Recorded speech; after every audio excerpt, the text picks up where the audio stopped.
सरकारी स्वामित्वको राष्ट्रिय वाणिज्य बैंक वित्तीय क्षेत्र सुधार कार्यक्रमसँगै अहिले आधुनिकतातिर लम्केको छ। अन्तर्शाखा कारोबार, एटिएम जस्ता आधुनिक सेवा बैंकले दिइरहेको छ। यता बैंकको निष्क्रिय कर्जाको अनुपात पनि निकै घटेको छ। यसबारे प्रस्तुत छ एक रिपोर्ट। मुलुकको पुरानो एवं सरकारी स्वामित्वमा रहेको वाणिज्य बैंक राष्ट्रिय वाणिज्य बैंक यसै हप्ताबाट आफ्नो कार्यकालको 43औं वर्ष पूरा गरी 44औं वर्षमा प्रवेश गर्दैछ।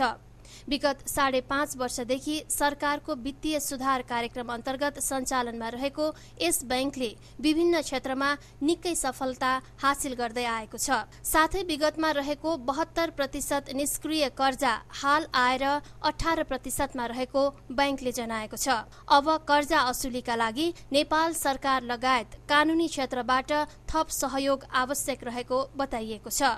असुलीको कुरा गर्ने हो भनेदेखि खराब कर्जाबाट हामीले यो 5.5 वर्षमा करिब 14 अरब रुपियाँ हामीले नगद असुली गरेका छौँ र केही कर्जाहरू रिस्ट्रक्चरिङ समेत गरेको कारणले 15.5 अरब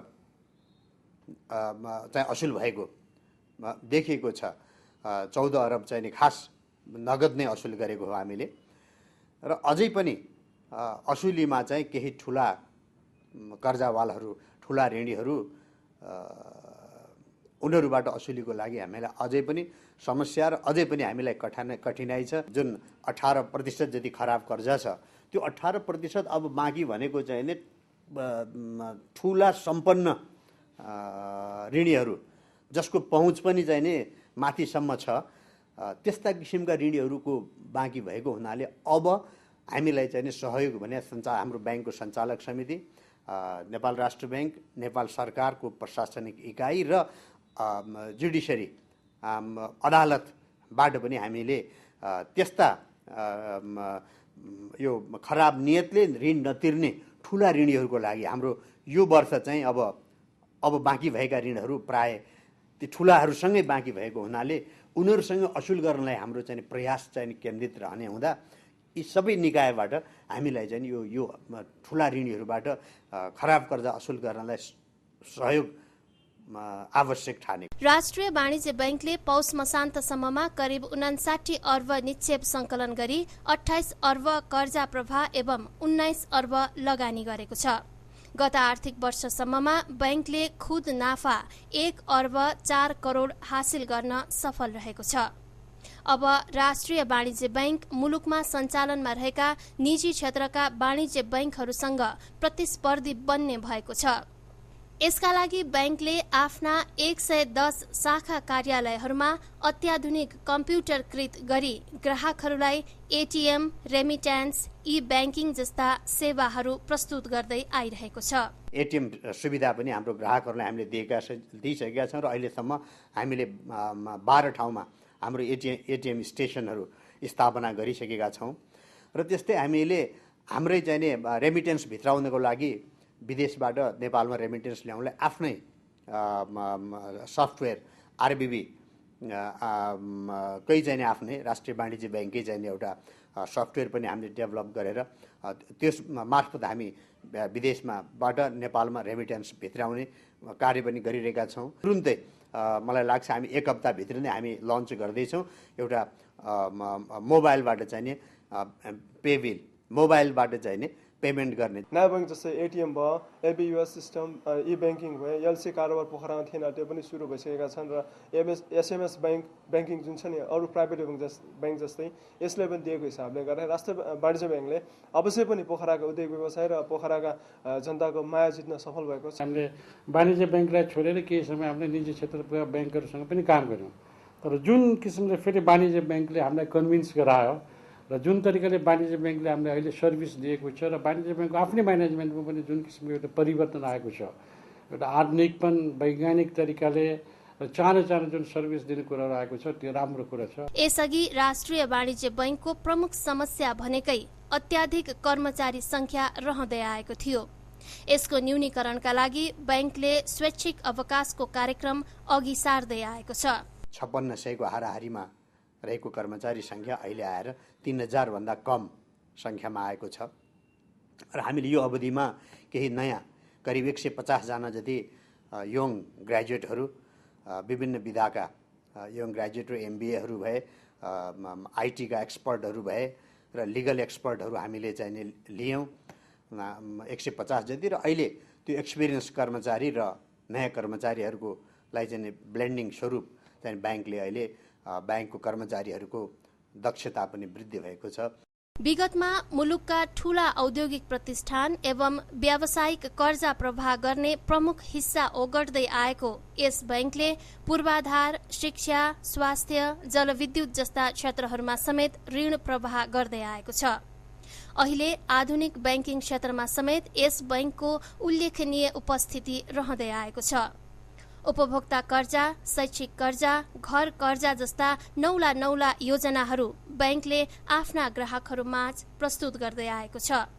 मुलुकको सबभन्दा ठूलो सञ्जाल रहेको यस राष्ट्रिय वाणिज्य बैंकले दुर्गम क्षेत्रका ग्राहकहरूलाई सशक्त बैंकिङ सेवा प्रदान गर्नमा अग्रणी भूमिका निर्वाह गर्दै आएको छ।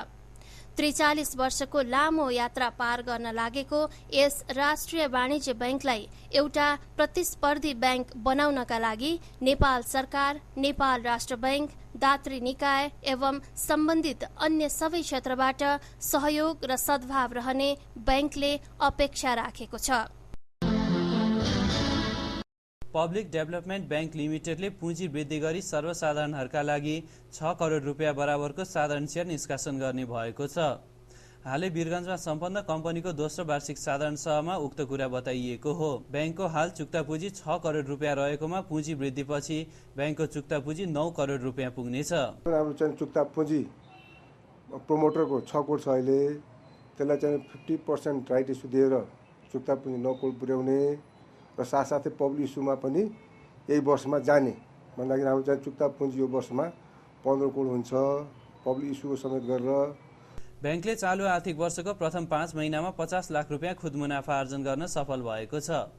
समीक्षा अवधिमा बैंकले 50 करोड रुपियाँ निक्षेप सङ्कलन गरी 40 करोड रुपियाँ कर्जा प्रवाह गरेको बताएको छ। मुख्य कार्यालय वीरगञ्जमा रहेको यस बैंकको हाल बनेपा, हेटौडा र धरानमा शाखा कार्यालयहरू रहेका छन्। यी शाखाहरू बीच एबीबीएस बैंकिङ सेवाको साथै 365 दिन बैंकिङ सेवा प्रदान गर्दै आइरहेको बैंकले जनाएको छ। कुनै पनि बैंकको चाहिँ अर्को शाखाबाट चाहिँ पैसा लिन सक्छ। हाम्रो 5 वटा ब्रान्च भइसकेका छन्, 5 खुल्दैछ अहिले विराटनगरमा, बनेपा, धरान, हेटौडा, वीरगञ्ज र विराटनगर 5 स्थानमा छ। र साथसाथै चाहिँ हामीले इन्टरनेट ब्याङ्किङ पनि गरेका छौँ। बैंकले विभिन्न किसिमका निक्षेप योजनाहरू सञ्चालनमा ल्याई 10% सम्म ब्याज प्रदान गर्दै आइरहेको बताएको छ। World merchant banking and finance लिमिटेडले आफ्ना सेयरधनीहरूलाई 20% बोनस सेयर दिने भएको छ। उक्त कुरा कम्पनीको हेटौडामा सम्पन्न 7औं वार्षिक साधारण सभामा बताइएको हो। साथै कम्पनीले 1/1 हकप्रत सेयर निष्कासन गर्ने बताएको छ। कम्पनीले पुँजी संरचनामा समेत परिवर्तन गरेको छ। पब्लिकमा गएको सालदेखि कन्टिन्युअसली यो साधारण सभासम्म यो इयरसम्म 2 चोटि हामीले क्यास डिभिडेन्ड दियौँ 10% र 12%। त्यसपछि दिएर अर्को 2 वर्ष भन्नाले यो वर्ष सहित 2 चोटि 20% को हिसाबमा बोनस सेयर इस्यु गरेका छौँ। कम्पनीले गत आर्थिक वर्षमा 2 करोड 50 लाख रुपियाँ खुद मुनाफा आर्जन गरेको छ। चालु आर्थिक वर्षको प्रथम 5 महिनामा कम्पनीले 1 अर्ब 26 करोड रुपियाँ निक्षेप सङ्कलन गरी 1 अर्ब 11 करोड रुपियाँ कर्जा प्रवाह गरेको बताएको छ। मुख्य कार्यालय हेटौडामा रहेको यस कम्पनीको हाल राजधानीमा शाखा कार्यालय रहेको छ। साथै कम्पनीले पुँजी वृद्धि गरिसकेपछि आफ्नो कार्य सञ्जाललाई विस्तार गर्न शाखा विस्तारलाई तीव्रताका साथ अगाडि बढाउने बताएको छ। लास्ट इयरको प्रफिटको कम्पेरिजनमा यो इयर अराउन्ड चाहिँ 29% हाराहारी 28% पोइन्ट समथिङ चाहिँ इम्प्रुभमेन्ट भएको छ नेट प्रफिटमा। अब डिपोजिटको कन्टेक्स्टमा 95 करोड चाहिँ अस्तिको असार मसान्तसम्म हाम्रो फिगर थियो। 77 करोड चाहिँ लेन्डिङको फिगर थियो। असार मसान्तसम्ममा हामीले 2-3वटा नयाँ ब्रान्च सेटअप गर्ने योजनामा लागेका छौँ। कम्पनीले हाल गृहलक्ष्मी बचत खाता, अवकाश बचत योजना जस्ता बचत योजनाहरू सञ्चालनमा ल्याइरहेको छ। दर्शकवृन्द, यस अर्थको अर्थ कार्यक्रमलाई वर्ल्ड वाइड वेब मार्फत विश्वको जुनसुकै कुनाबाट पनि हेर्न सक्नुहुनेछ। हाम्रो वेबसाइट ठेगाना www.arthaudio.org अर्थको अर्थ.com। साथै यहाँहरूको अमूल्य सुझाव र सल्लाहको लागि हाम्रो इमेल एड्रेस हो ibn@arthakoartha.com। हस्त अर्को साता यसै समयमा पुनः उपस्थित हुनेछौँ। हामी सबैलाई बिदा दिनुहोस्। नमस्कार।